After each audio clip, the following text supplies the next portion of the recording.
যে দোয়াটি পড়লে আপনি যা পড়বেন তাই মুখস্থ হয়ে যাবে, জীবনে আর কখনো আপনি বলবেন না।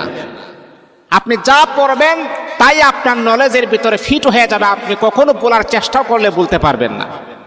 ইমামে আজম রহমাতুল্লাহি আলাইহি বলেন, আমি যখন প্রায় সময় ম্যাক্সিমাম সময় যখন এই দোয়াটা যখন আমি পড়ি, আল্লাহ পাক রব্বুল আলামিন দোয়ার বদলতে আমাকে এমন ব্রেন, এমন শক্তি আর এমন ফখর আমার আল্লাহ দান করেছেন, আমি যা পড়ি একবার আমি বলতে পারি না।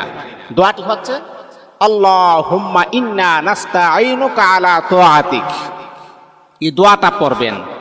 আপনার সন্তানের স্মরণ শক্তি খুবই দুর্বল, কম, তাহলে মা বোনদেরকে আমি দৃষ্টি আকর্ষণ করে বলি, বাবাদেরকে বলি, আপনার সন্তানকে দোয়াটা 7 বার পরে মাথার মাঝে আপনি ফু দেন, অথবা 1 গ্লাস পানির মাঝে ফু দিয়ে বলেন পানিটা খাবার জন্যে।